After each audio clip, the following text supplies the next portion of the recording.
I have recorded the allegiances of 140 species across the span of my service, and until the human came, I believed allegiance was the one thing in the galaxy that did not move. My name is Orstau. I am the third legislist of the conquered, which means I am a clerk of enmity. I do not fight. I do not advise. I sit in the high gallery of the assembly chamber with my recording stylus and my certified ledger, and when two blocks meet to confirm that they remain at war, I write down that they remain at war. It is not glamorous work.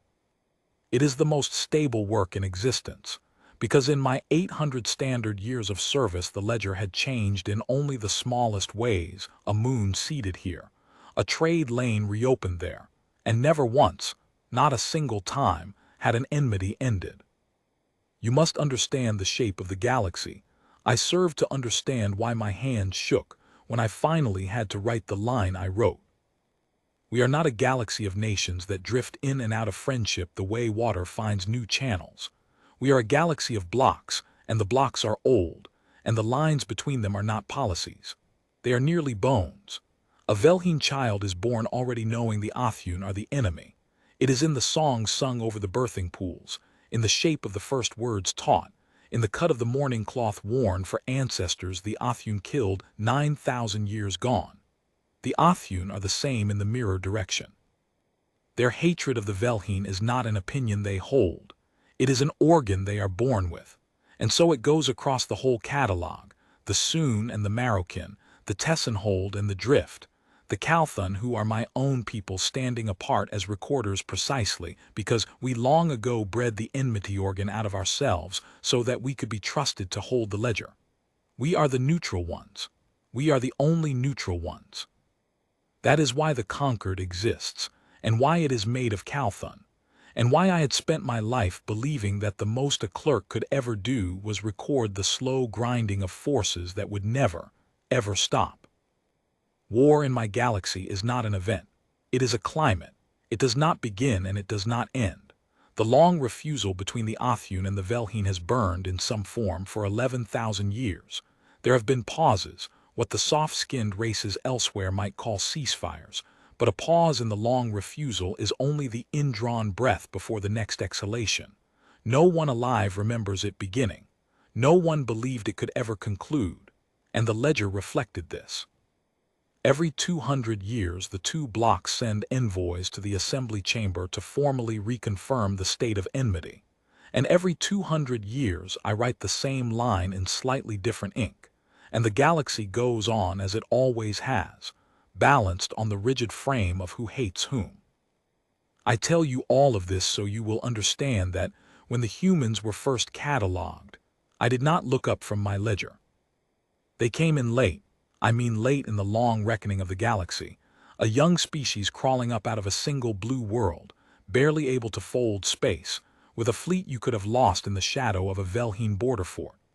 The Conquered's intake officers logged them as a minor sapient of the third tier, capable of speech, capable of trade, of no strategic consequence. I read the intake summary the way I read all of them, which is to say quickly and without interest.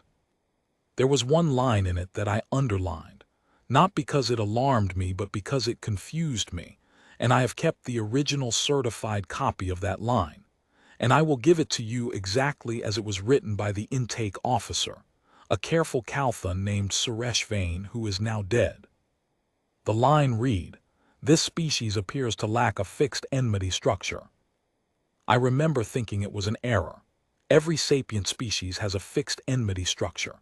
It is what makes them a species and not merely a crowd.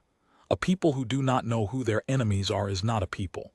It is a confusion that will be eaten by the first organized power it meets. I assumed Suresh Vane had simply not gathered enough data. I assumed the humans had enmities and were merely hiding them, the way a clever block hides its alliances until the moment of advantage.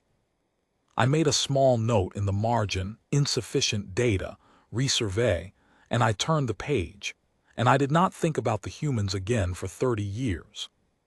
I should have thought about them. I have had a long time since to consider all the moments I did not look up, and that one is the first. When I did finally look up, It was because the humans had done something that landed, by the strange currents of galactic procedure, directly on my ledger. The Othune and the Velhine had been given a new flashpoint, a dead star at the edge of the refusal. A system called Hollenmer in the old recorder tongue had been quiet for centuries because nothing in it was worth the cost of taking. Then a survey turned up a seam of folded matter beneath its third world, the kind of thing that builds drives and weapons and reputations, and both blocks moved on it at once. And within a single season there were 9,000 Othune dead and 11,000 Velhine dead, and the system was a slagged ruin worth nothing to anyone, which is the usual outcome of the long refusal, and the reason it has never ended, because the war is not about winning. It is about the inability to stop. Procedure required a formal session in the assembly chamber to record the new state of the dispute. Both blocks sent envoys, and because the humans by then held a minor trade charter that touched the edge of the Hollenmer lanes, the humans were permitted, as a formality, as a courtesy extended to a third-tier species with a paper interest, to send an observer. I want to be precise about how little this meant. The human observer had no standing. She could speak, by the rules of the chamber, only if invited, and she would not be invited. She was there the way a moon is there in a treaty about a planet present, technically affected, and entirely without a voice. When I saw her name on the session roster, I did not even register it as a name. I registered it as a procedural footnote. Observer, Earth Charter, no standing. I prepared, as I had prepared 11 times before in my service, to record the reconfirmation of the long refusal. Her name was Mara Vale. I have written that name more times now than I have written my own. The assembly chamber is built to hold enmity at a safe distance. It is a great cold ellipse of gray Calthon stone, older than most of the species that use it, and it is shaped so that the two principal blocks sit on opposing arcs with a gulf of open floor between them that no one is permitted to cross. The recorder's gallery, where I sit, is high above the floor at the narrow end, so that we look down the long axis of the room and see both arcs at once, the way a clerk should see both parties and favor neither. There is a single table on the open floor, exactly at the center, and at that table the speaking envoys sit, one from each block, facing each other across a width of stone that has been measured to the finger so that neither can reach the other. Everything in the room is built around the assumption that the two parties want to kill each other, and must be physically prevented from doing so for the duration of the recording. The Othune envoy was a legate named Vust. I had recorded against Vust before. He was old for his kind, his carapace gone the dull iron of late age, his speaking limbs slow and deliberate, and he carried himself with the particular weariness of a creature who has reconfirmed the same war across his entire career, and expects to die having changed nothing. The Velhine envoy was a speaker named Enith, younger, her crest still bright, her 4 eyes quick and hot, the kind of envoy who comes to these sessions with a grievance freshly sharpened. They took their seats at the center table. They did not look at each other. To look at the enemy directly in the old forms is to grant the enemy a reality, and the whole point of the long refusal is that the enemy must never be granted the dignity of being real. So they looked at the table and at me and at the empty air, and the session began. Mara Vale sat where the observers sit, a low bench at the side, behind the Othune arc, near enough to hear and far enough to be forgotten. I glanced at her once when she entered. She was small, as her kind are, and soft-skinned, and she wore a plain dark coat with no marks of rank or block upon it, which struck me as strange. Every other being in that chamber wore their allegiance the way they wore their skin. She had no allegiance to wear. She sat with her hands folded in her lap and she watched, and I dismissed her, and I bent to my ledger, and I began to record the death of the Hollenmer system and the reconfirmation of the war. It is important that you understand I expected nothing. I want you to feel the full flatness of my expectation, because the thing that happened next happened against the most certain backdrop I had. I had recorded against 11 of these sessions. I knew the shape of them the way you know the shape of your own hands in the dark. The two envoys would recite the grievances. Each would refuse the other's recitation. Each would formally reaffirm the state of enmity. I would write it down. We would all go home, and 20,000 dead in a dead system would become a single certified line, and the war would breathe in and out as it always had. The grievances took most of a day. They always do. Legate Vust recited the Othun dead at Hollenmer, system by system and family line by family line, in the old grief cadence, and Speaker Anith sat through it without expression, because to show expression at the enemy's grief is to grant the enemy's grief reality. Then Speaker Anith recited the Velheen dead in her own cadence, and Vust sat through it the same way. Then the older accusations came, the ones that go back centuries, the massacre at the Tellys Drift, the broken parley at Vorhallen, the poisoned wells of the eighth refusal, and each was met and refused and met again, and the gulf of stone between them stayed exactly as wide as it had been at the start, because nothing said across that table had ever once narrowed it. The human observer did not move for the entire day. I noticed that distantly, the way you notice a stone that does not roll. Every other being in the room shifted, signaled, conferred with aides, took the small recesses the forms allow. Mara Vale sat still and watched the two envoys with an attention I had no category for. She was not watching them the way an observer watches a proceeding. She was watching them the way I imagine a physician watches a patient, looking for something underneath the words, something in the way Vust's speaking limbs slowed when he named his own dead, something in the way Anith's bright crest dimmed, just slightly, when Vust named a particular family line among the Othun dead, the line of a clan that bordered her own people's space. I did not understand what she was looking at. I understand now that she was looking for the seam. Her people, I would later learn, have a word for it that does not translate cleanly into the recorder tongue. The nearest I can render it is the place where the wall is thinnest. Every wall, the humans believe, has such a place, even the oldest, even a wall 11,000 years thick. On the second day, the formal reaffirmation was scheduled. This is the heart of the session, and the part I am present to record. Each envoy stands and speaks the reaffirmation oath, the binding statement that the state of war persists unbroken, and I write it into the certified ledger, and it becomes law across both blocks for the next 200 years. It is the most solemn moment in the chamber and the most certain. In 11 sessions I had never seen it falter. It faltered because of a question. By the rules of the chamber, an observer of a third-tier charter may, before the reaffirmation, petition the recorders for a point of procedural clarification.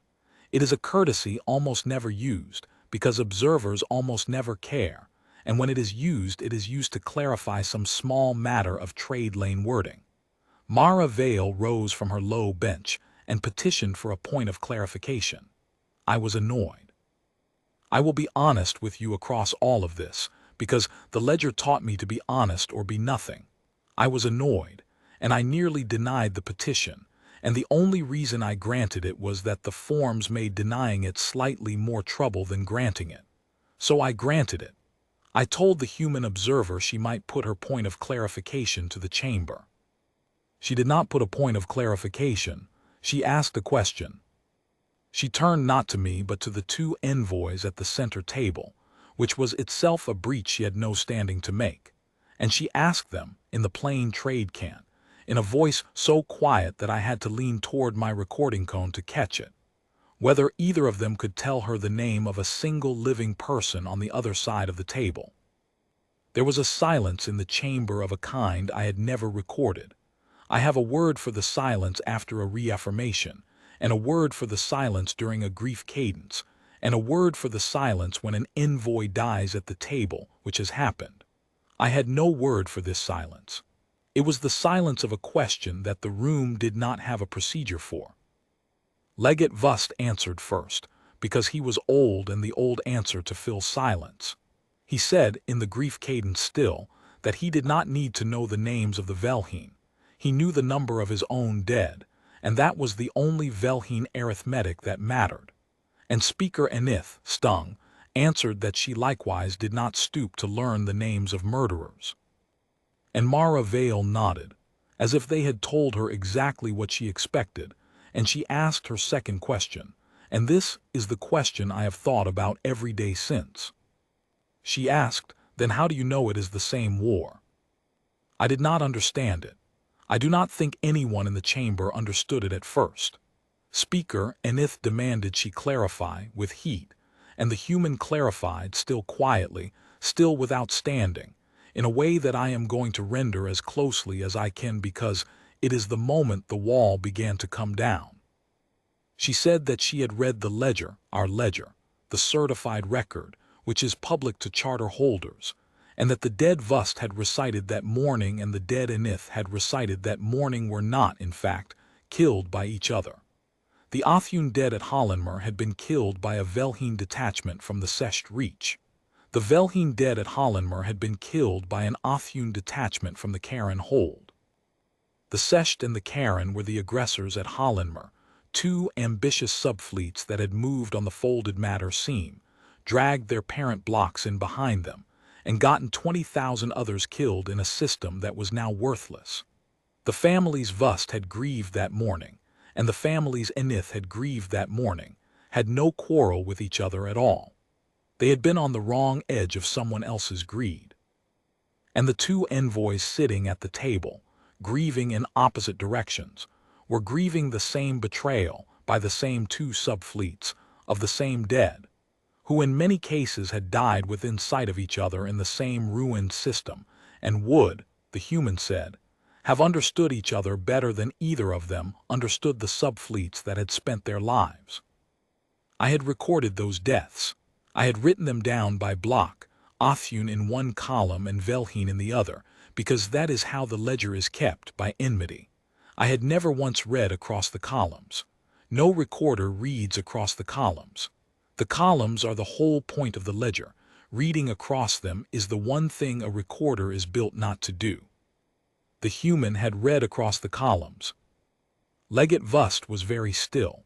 I knew that stillness in his kind. It is not calm. It is the stillness of a creature recalculating its entire footing. He said at last slowly that even if this were so, the long refusal did not depend on Hollenmer. There was Vorhallen. There was the Telly's Drift. There were 11,000 years. And the human agreed with him. That is the part I want you to hold on to, because I had braced for her to argue and she did not argue. She agreed. She said yes, there were 11,000 years and she could not unmake them and would not insult him by trying. The dead at Vorhallen were real. The grief was real. The war was real. She granted all of it, the way I have since learned her people grant the reality of a thing precisely so that they can stand on it. And then, standing on the reality she had granted, she asked her third question, and the third question was the one that ended the war. She asked the two of them together what they wanted to leave their grandchildren. Not what they wanted, not what their blocks demanded, what they wanted to leave behind when they were dead, for the small living things being sung to over the birthing pools right now, in this hour, on both sides of the Gulf of Stone. Did they want to leave them the long refusal exactly as they had received it? One more identical certified line in my ledger. One more 200-year breath of a war no one remembered starting, and no one expected to win. Or did they want to leave them something a Calthon clerk had never once had cause to write down? And then, having asked it, she sat back down on the low observer's bench, folded her hands and said nothing more. I have tried in the years since to identify the exact mechanism of what she did.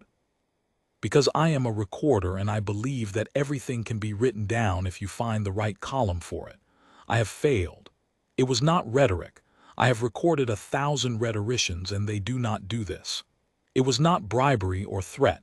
She offered nothing and menaced nothing. It was not even precisely persuasion, because she did not tell them what to think. She had simply walked along the 11,000-year wall with her quiet attention until she found the place where it was thinnest, the shared dead, the shared betrayal, the grandchildren on both sides being handed the same inheritance of grief. and she had set the lightest possible pressure against that place, and then she had stepped back and let the wall decide whether it wished to stand. It did not stand all at once. I do not want to give you the false drama of a wall falling in an hour. It took the rest of that day and most of the night. But it had been pushed, and a wall 11,000 years old that has been truly pushed for the first time is not the same wall afterward, even if it is still standing. Leggett Vust asked, near midnight, in a voice gone strange, whether the humans' claim about the Secht and the Karen could be verified in the certified record. I verified it. I read across the columns aloud, for the first time in my 800 years, and the two grieving lists became, in the reading, one list. Speaker Enith wept. I had never seen a Velheen speaker weep at an Othune name, and I recorded it, because I record what happens, and what happened was that an enemy wept for an enemy's dead, and found that the weeping did not betray her own. By the gray light of the next morning, the two of them were no longer sitting on opposite arcs. They had moved, without anyone giving them leave, in breach of every form the chamber holds, to the same side of the center table, so that they could look together at the certified record of their shared dead, instead of across the gulf at each other. The gulf of gray stone, measured to the finger so that no enemy could reach another, sat empty. There was no enemy on the far side of it anymore. There was only the wall behind them, the great recorder's wall where the ledgers hang, and the empty floor where 11,000 years of enmity had been kept at a careful distance, and was now simply, quietly, not there. I had to record it. That is my function. When two blocks alter the state between them, the third ledgerist writes the new state into the certified ledger and it becomes law. I had spent my whole life writing the same line. I had a fair copy of it ready, as I always did, the reaffirmation of the long refusal, needing only the date. I set it aside. My speaking limbs were not steady. I asked the chamber, formally, into the recording cone, so that it would be part of the record forever, what state the two blocks wished me to enter. Leggett Vust answered. He was very old, and he had reconfirmed this war across the whole length of a long life, and his voice when he answered was the voice of a creature who has just been told, at the very end, that the thing he gave his life to was never as fixed as he believed. He said, "Enter that the long refusal is concluded." I asked him to repeat it for the certified record. He repeated it. Speaker Enith affirmed it, and I wrote it down. I will tell you what it is to write a thing your ledger has never once held a column for. The ledger of the conquered is built to record enmity. Every column, every form, every certified phrase is shaped to log who hates whom and how much and since when. There is no form for the ending of an enmity, because in 800 years of my service and uncounted centuries before me, no enmity had ever ended, and so no recorder had ever needed the form, and so the form did not exist. I had to write it in the open margin, in plain recorder tongue, with no certified phrase to lean on, in my own unsteady hand. I wrote, "On this day the long refusal between the Othune and the Velheen is concluded by the will of both blocks. There is no enmity to record." And I signed it, Orstau, third ledgerist, and the signing felt like stepping off the edge of everything I knew the galaxy to be.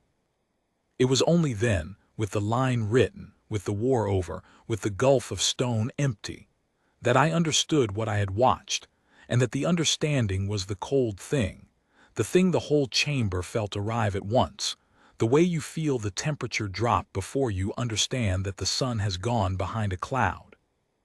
We had all been thinking of the humans as a third-tier species, minor, soft, strategically negligible, with a fleet you could lose in the shadow of a border fort, and by every measure the galaxy used that was true. They had no great weapon. They had no great fleet. They could not have taken the Hollenmer system from either block.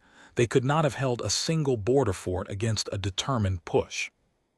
By the entire arithmetic of power that the galaxy had run on for as long as there had been a galaxy, the humans were nothing. And one of them, with no standing and no weapon and 3 quiet questions, had just done the single thing that the entire galaxy was built to make impossible. You must understand what the galaxy is, structurally, to understand the cold. It is a balance. It is a vast, ancient, intricate balance of fixed enmities, and the balance is what keeps any one block from ever swallowing the rest. The Othun cannot conquer the galaxy because the Velhine oppose them eternally, and 100 other fixed enmities crosshatch the whole of space into a stable lattice that no power can collapse because no enmity can be moved. That is the deep architecture. That is the thing under everything. The enmities are the load-bearing walls of the entire structure, and the entire structure had stood for as long as it had precisely because everyone agreed, at the level of the birthing pools and the mourning cloth and the organ bred into the blood, that the walls could not be moved. The humans could move the walls. Not by force. Force the galaxy understood. Force could be met with force, balanced, recorded, survived. The humans had no force worth recording. What the humans had was worse because it had no defense. They could walk up to a load-bearing wall 11,000 years old, find the thin place with nothing but patient attention, set the lightest pressure against it, and ask the wall whether it truly wished to stand, and the wall, it turned out, did not always wish to. There is no fortress against a question. There is no fleet that defends against your own grandchildren. There is no border fort that holds the line when the being on the other side of the table is grieving the same dead you are. The humans did not break walls. They dissolved the reason the walls existed, and a wall whose reason has dissolved is not breached. It is simply, quietly, gone, and everyone on both sides of it walks across the empty floor and wonders why they ever thought the floor was a gulf. I sat in my high recorder's gallery, and I looked down at the two old enemies sitting on the same side of the table, and I understood that I had just witnessed the most dangerous capability I would ever record, and that it had worn a plain, dark coat and folded its hands in its lap and waited politely for the forms to let it speak. I am a Calthun. We are the neutral ones. We bred the enmity organ out of ourselves long ago so that we could be trusted to hold the ledger. I had always thought of that as our strength, that we, alone among the species, were free of the fixed hatreds. But sitting in that gallery I understood the truth of us, which I had never seen because I had never had anything to see it against. We did not have the human's capacity. We had merely subtracted the hatred and called the absence neutrality. We could decline to take a side. We could not do what the human did. We could not reach into an 11,000-year enmity and find the seam and turn an enemy into a friend across a table built to keep them apart. We had made ourselves empty so that we could be trusted to record the war. The humans were full of something we did not have a name for, and the something turned the war off. I requested the humans' intake file that night. I read it properly for the first time, every line. I read the careful note left by Suresh Vain, now dead, the note I had underlined 30 years before and dismissed as an error. This species appears to lack a fixed enmity structure. It was not an error.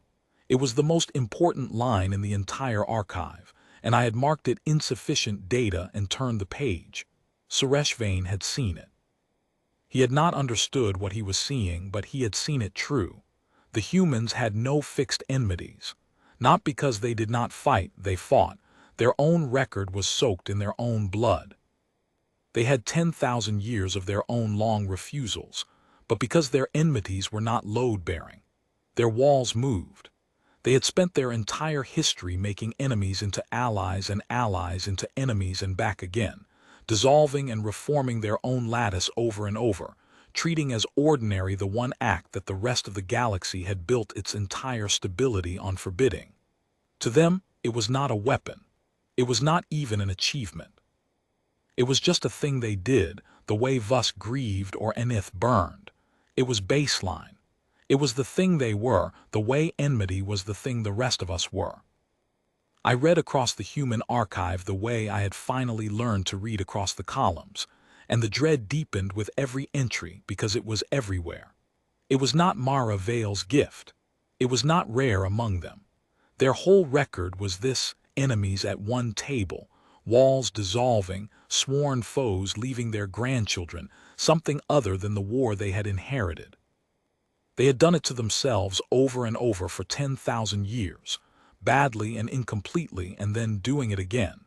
And now they had crossed into the wider dark, carrying the one capability against which the entire galactic balance had no defense, and they did not even know they were carrying it, because to them, it was as ordinary as breathing.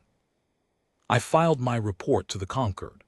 I am required to file an assessment when I record a change of historic magnitude, and there had never been a change of greater magnitude, so I wrote the most important assessment of my life, and I will give you its conclusion exactly as I certified it, because it is the truest thing I have ever written and the coldest. I wrote, the galaxy has always defended itself against species that could win wars. It has no defense against a species that can end them. The balance on which all blocks depend is a balance of fixed enmities. The humans dissolve enmity as a baseline trait, without force, without weapon, against which no fortress and no fleet avails. They are not dangerous because they are strong. They are dangerous because they are the one thing the architecture cannot survive, a species that makes enemies into friends. I recommend the conquered understand, fully and at once, that the age of fixed enmity is over, and that we did not lose it to a conqueror. We lost it to a question. I have one more thing to record, and then I am done, because the ledger taught me to write only what happened and then to stop. When the session closed and the chamber emptied, when the two old enemies had walked out together into a galaxy that no longer had a form for what they were to each other, I came down from my high gallery, which a recorder is not supposed to do, and I went to the low observer's bench where the human still sat, gathering her plain coat. I am not certain why I went. I think I wanted to know whether she understood what she had done, whether she knew she had just pulled down a load-bearing wall of the universe, whether the weight of it sat on her the way it had begun to sit on me. I asked her if she understood what she had done. She looked up at me, this small, soft creature who had walked into the most certain room in the galaxy and unmade its certainty in 3 questions, and she did not look like a conqueror, and she did not look like she carried any weight at all. She looked, if anything, faintly embarrassed at the fuss. She told me she had not done anything. She said the two of them had done it. She had only asked them what they already knew. And then she said the line I closed the certified record with, the line I have carried in the ledger of myself across every year since, and I give it to you exactly. She said, nobody ever wants the war. They just don't know how to be the one to stop. Then she stood, and she put on her plain dark coat, and she walked out of the assembly chamber into a galaxy whose oldest wall she had quietly removed, and she did not look back at it, because to her it was not a wall she had broken. It was just a Tuesday. It was just the thing her kind does. I am Orstau, 3rd Ledgerist of the Conquered. I have recorded the allegiances of 140 species across 800 years, and I believed, until a human in a plain coat asked 3 questions across a gulf of gray stone, that allegiance was the one thing that did not move. I will spend the rest of my service learning the new form. There is so much I will have to find a column for. We never needed a form for the ending of an enmity, because no enmity had ever ended. They are going to end now, all of them. I have seen the trait that does it, and there is no wall in the galaxy that will not, sooner or later, be asked the quiet question and decide it does not wish to stand. I have begun, in the margins, to draft the form. I do not yet know what to title it. The old ledger has 1,000 words for war and not one for this. I think I will use theirs.